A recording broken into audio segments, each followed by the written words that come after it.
obviously the big one is Scottie Scheffler getting arrested on Friday morning with, still kind of a confusing situation that went down. I know, fortunately, Jeff Darlington of ESPN was right there on the scene to provide the coverage, or else, who knows what we would have known, because Golf Channel absolutely dropped the ball. They literally didn't have any coverage of what was going down with Scottie Scheffler throughout the course of the week. So there's all this stuff going on with Scotty, the Golf Channel, the one channel that's, supposed to talk about golf, show golf. Oh, wait, they never seemingly do that.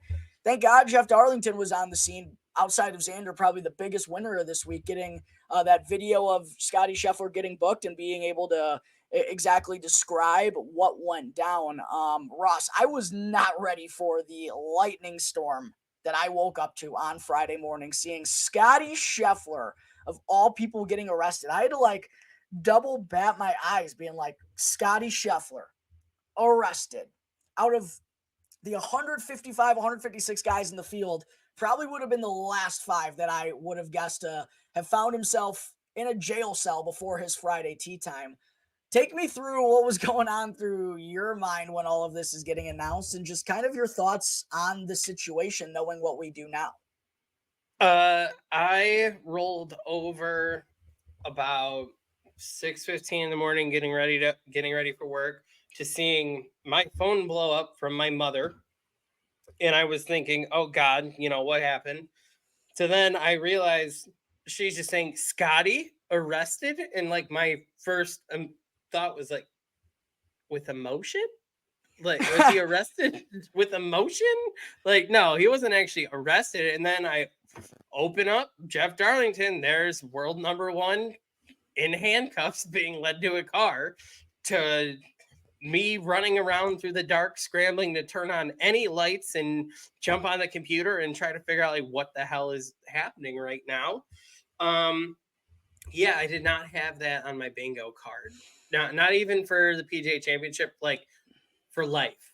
I did not have Scottie Scheffler in handcuffs, ever being a thing I visioned. Golf does have a good bad boy group with mugshots, though. That was a win for the PGA Tour when they put him next to Tiger and John Daly up there, just to see the three bad boys. But like you said, props to Jeff Darlington. I think absolutely crushed it for essentially being put on the spot, not really having a choice. Oh, you were there, you can just take this. Basically, the biggest story we may have this year, and on the spot, rolling no, this is yours. You get on the TV, you tell us everything. You have all the information. He absolutely crushed it. And it was for 4.5, 5 hours before he really got a break, that he was on the TV about every 5 minutes, recapping with updates, everything. The only time it disappeared was they would pan over to Marty Smith and see if Marty Smith had seen the escort car show up yet. Yeah, he absolutely crushed it, man. So thankful that he was able to describe everything that went down and kind of at least paint a picture of what could have possibly happened, because there's a lot of confusion exactly how this happened. I mean, especially knowing Scottie Scheffler and having this high reputation, being a super good guy, a man of God, someone who's talked about very highly by his peers for being as good of a player as he is. Most people say he's an even better person.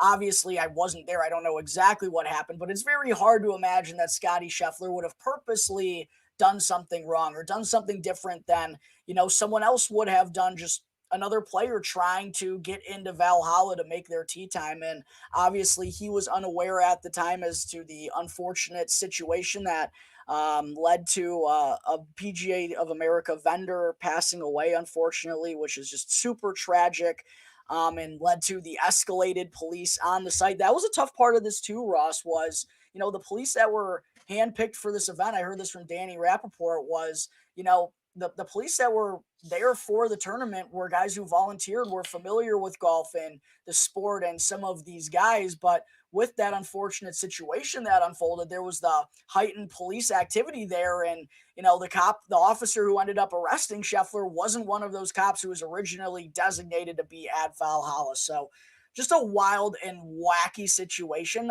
Even though, like, I still can't believe they put him in a jumpsuit and took him in a mugshot. Like, that just feels so excessive at that point in time. And to put him in a jail cell, um, there was a lot of just strange things going on. Scotty stretching in a jail cell for the first time in his life, still able to make his tee time, which is rather fortunate, Ross, because could you imagine the kind of nightmare it would have been had Scotty Scheffler, the number one player in the world, who, I mean, I know this may sound like a reach, but legitimately has a chance to win the Grand Slam this year. I know winning four majors in a year is quite a feat, but with the run that he's been on, like, I don't think anyone would put it past Scotty going out and doing that. Could you imagine what that would have caused? I mean, obviously, it's a situation of its own, everything that he had to deal with, but he was still able to go out there. It somehow could have been even worse had he not been able to go back out there and forced to WD, Ross.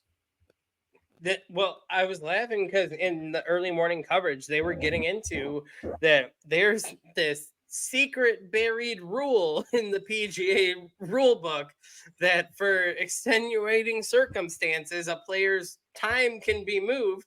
And they're like asking the tour official on site, like, would this count? And he's like looking in the camera, trying to hold a straight face, like, you bet your ass this rule would be enforced in this case. Yeah. Like there is a rule for one reason. It is basically never used, but I would say this is probably the one time we dig this one out. It would absolutely fit the bill. But talking about Valhalla as a whole, obviously that's always going to be like the one thing people are going to remember from the 2024 PGA Championship is Scottie Scheffler getting arrested. And then firing off a 66. And then going and firing off a 66, which is one of the most incredible things ever. Obviously, ran out of gas a little bit there on Saturday. Didn't have his normal caddy Ted Scott, and I think he was probably running on some adrenaline on Friday, and that might have fizzled off a little bit on Saturday. But I mean, to go out and fire the score that he did, and birdie in the first hole, making a statement right off the rip, it was like, oh boy, Scotty might go full boogeyman like we've never seen here before.